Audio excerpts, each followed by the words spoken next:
اعوذ باللہ من الشیطان الرجیم بسم اللہ الرحمن الرحیم وَإِذْ قَالَ إِبْرَاهِيمُ لِأَبِيهِ آذَرَ أَتَتَّخِذُ أَصْنَامًا آلِهَةً إِنِّي أَرَاكَ وَقَوْمَكَ فِي ضَلَالٍ مُبِينٍ۔ اور جب ابراہیم علیہ السلام نے اپنے ابا آذر کو فرمایا کیا آپ بت بناتے ہیں، بتوں کو الہ بناتے ہیں، میں آپ کو اور آپ کی قوم کو واضح بھٹکا ہوا دیکھ رہا ہوں۔ حضرت ابراہیم علیہ السلام کی دعوت کا تذکرہ یہاں سے شروع ہو رہا ہے۔ پیچھے مشرکین کے تردید میں اللہ تعالیٰ نے دلائل بیان فرمائے، قدرت کاملہ پر بھی دلائل بیان فرمائے، صرف اس بات کو بتانے کے لیے کہ اللہ کے غیر سے جو امیدیں باندھی جاتی ہیں وہ ساری کمزور ہیں۔ حقیقی خالق اور مالک اللہ ہے، اسی کے اختیار میں سب کچھ ہے۔ تو اسی بات پر مزید تفصیلی دلیل کے طور پر ابراہیم علیہ السلام کا واقعہ، ان کی دعوت کا تذکرہ یہاں بیان فرمایا۔ کل کے درس میں کچھ اس آیت کے بارے عرض کیا تھا۔ حضرت ابراہیم علیہ السلام کی پیدائش اور ابراہیم علیہ السلام جس علاقے میں مبعوث ہوئے ان کے حالات پر مختصر سا تبصرہ ہوا۔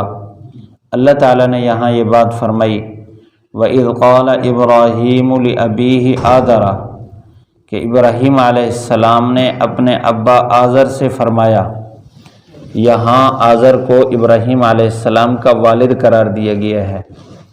بعض حضرات جو یہ بات کرتے ہیں کہ ابراہیم علیہ السلام کے والد کا نام طارق ہے، آذر ان کے چچا کا نام ہے، وہ ان کا نظریہ سوچ یہ ہے کہ نبی تو معصوم ہوتے ہیں، پاک ہوتے ہیں، تو نبی جس نسل کے ساتھ، جس خاندان اور نسب کے ساتھ تعلق رکھتے ہیں اس میں بھی شرک نہیں ہوتا۔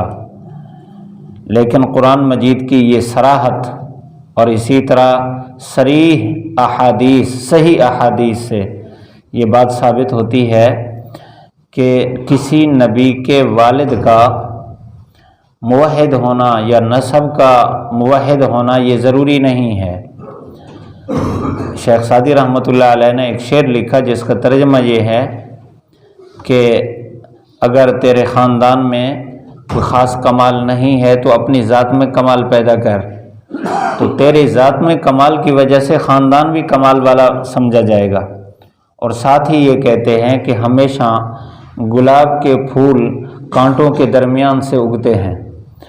تو اللہ تعالیٰ نے انبیاء علیہم السلام کا جو یہ سلسلہ نسب اللہ نے رکھا ہے، اس میں ایک چیز جو بنیادی طور پر عصمت، عفت اور معصومیت کے لیے ضروری ہے وہ ہے پاک دامن ہونا۔ اللہ تعالیٰ نے اس بات کی حفاظت فرمائی۔ آدم علیہ السلام سے لے کر کسی نبی کی بھی نسب کے پیچھے جتنا بھی سلسلہ آیا ہے سب پاک دامن لوگ تھے، باحیا لوگ تھے، پاکیزہ لوگ تھے کردار میں۔ البتہ عقیدے اور نظریے میں ضرور فرق آیا ہے، اور یہ کسی نبی کی معصومیت کے اوپر کوئی اشکال یا رد نہیں ہے، کیونکہ نبی آتا ہی ایسی قوم میں ہے جس قوم کے اندر فساد ہوتا ہے اور فساد کو دور کرنے کے لیے آتا ہے۔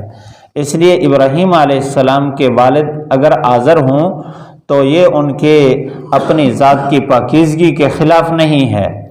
اتنا ضروری ہے کہ ان کے آباء و اجداد میں کوئی بے حیا نہیں تھا، کوئی ناپاک نہیں تھا۔ یہ جو نسب ہے بالکل پاکیزہ نسب ہے، حلالی نسب ہوتا ہے۔ تو یہاں ابراہیم علیہ السلام کی دعوت سب سے پہلے اپنے باپ سے، تو اس میں میرے اور آپ کے لیے سبق ہے کہ انسان کی ذمہ داری ہے کہ اپنے آپ کو بچائے، سب سے پہلے اپنے گھر والوں کو بچائے۔ اس لیے اللہ تعالیٰ نے قرآن مجید میں فرمایا یا ایھا الذین آمنوا قوا انفسکم واہلیکم نارا، اے ایمان والو اپنے آپ کو بھی آگ سے بچاؤ اور اپنے گھر والوں کو بھی آگ سے بچاؤ۔ اور حضور صلی اللہ علیہ وسلم کو بھی سب سے پہلے یہ فرمایا وَأَنذِرْ عَشِيرَتَكَ الْأَقْرَبِينَ، سب سے پہلے اپنے قریبی رشتہ داروں کو آپ آخرت سے ڈرائیے۔ ابراہیم علیہ السلام نے اس لیے سب سے پہلے اپنے ابا سے یہ بات فرمائی۔ ان کے والد کے بارے میں مفسرین نے اس بات کا ذکر فرمایا کہ وہ ایک تو نمرود کے وزیر تھے، اور ساتھ ہی یہ ہے کہ اس کا نظریہ کے یہ نگران تھے، وہ مشرک تھا تو یہ اسی شرک کے نظریے کے نگران تھے، اور وہاں اس گھر میں صرف بت پرستی نہیں ہوتی تھی بلکہ اس میں بت گھڑے بھی جاتے تھے۔ ابراہیم علیہ السلام کے والد باقاعدہ بت گھڑتے تھے اور لوگوں کو آگے اس تقسیم کرتے۔ تو یہاں فرمایا اتتخذوا اصناما آلہہ، کیا آپ بتوں کو الہ بناتے ہیں؟ اصنام صنم کی جمع ہے، صنم کہتے ہیں اس بت کو جو انسانی شکل میں گھڑا جائے، چاہے وہ پتھر سے ہو، مٹی سے ہو، لکڑی سے ہو، کسی چیز سے ہو، انسانی شکل میں جس کو گھڑا جائے اس کو صنم کہتے ہیں۔ اور جو کسی اور شکل میں گھڑا جائے یا بغیر گھڑے کسی کی پوجا کی جائے، اس کی اپنی حالت پر رکھتے ہیں، اس کو وثن کہتے ہیں۔ اس کی جمع اوثان آتی ہے، قرآن مجید میں اس کا تذکرہ بھی ہے۔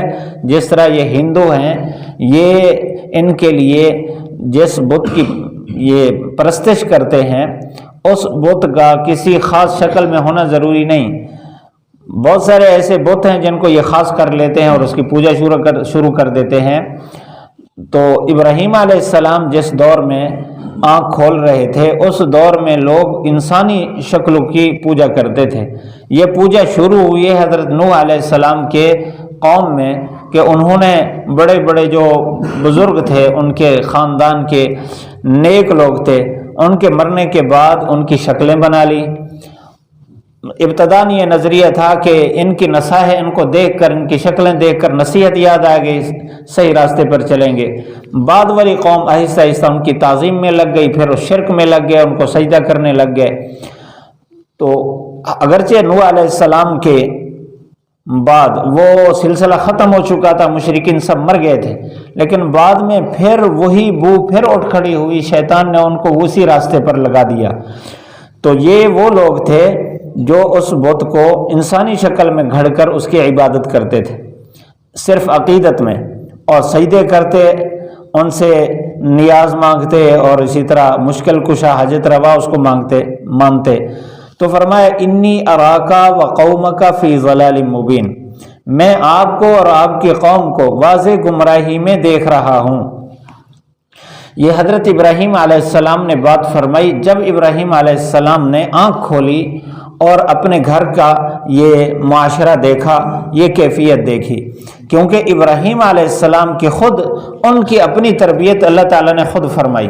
اللہ تعالیٰ نے ایک جگہ قرآن مجید میں فرمایا ہے کہ ہم نے ابراہیم علیہ السلام کی پہلے سے تربیت کر دی، پہلے سے تربیت، ابتدا ہی سے اللہ تعالیٰ نے ان کے دل میں یہ بات ڈالی۔ آگے یہ واقعہ آ رہا ہے اگلی آیات میں کہ جب انہوں نے غار کے اندر آنکھ کھولی تو اس وقت سب سے پہلے اپنی اماں کو دعوت دی انہوں نے کہ یہ کیا ہے، یہ سورج، یہ چاند، یہ ستارے، یہ سارے کے سارے ان سے تو کچھ بھی نہیں ہوتا۔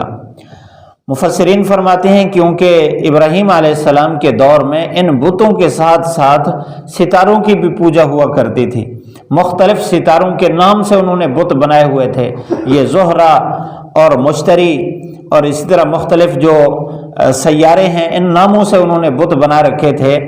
تو اصل پوجا کرتے تھے ستاروں کی اور سیاروں کی، ساتھ بتوں کو ان کا مقرب سمجھتے اور ان کا عکس سمجھتے، اس لیے ان کی بھی پوجا کرتے۔ ابراہیم علیہ السلام نے ان کو یہ بات فرمائی کہ آپ واضح گمراہی میں ہیں، اس میں میرے اور آپ کے لیے سبق ہیں۔ پہلا سبق تو عرض کر دیا کہ انسان اپنی ذات سے اور گھر سے شروع کرے۔ دوسری بات یہ ہے کہ غیر اللہ کے ساتھ اللہ تعالیٰ کی ذات اور صفات میں سے کسی صفت کو منسوب کرنا یہ تو سری شرک ہے اور اعلیٰ درجے کا شرک ہے، اور اس کی کوئی معافی نہیں ہے جب تک انسان توبہ نہ کرے۔ ایمان والا ظاہری طور پر اللہ تعالیٰ سے باندھنے والی امیدیں اسباب کے ساتھ باندھ لیتا ہے، ہمیں یہاں یہ سبق سکھایا جا رہا ہے کہ اسباب کے ساتھ امیدیں باندھنا اور اس پر یقین کر لینا یہ بھی گمراہی کا راستہ ہے۔ حقیقی توحید یہ ہے کہ اسباب اختیار کرے لیکن ان اسباب میں حقیقی کار فرما اللہ کی ذات کو سمجھے۔ اللہ تعالیٰ نے اسباب کو چھوڑنے کی بھی اجازت نہیں دی، دکان بھی اختیار کریں، کاروبار بھی اختیار کریں، اسباب اختیار کر کے یقین اور امید اللہ کی ذات پر باندھیں گے تو حقیقی توحید یہ ہے۔ اللہ تعالیٰ مجھے اور آپ کو عمل کرنے کی توفیق نصیب فرمائے۔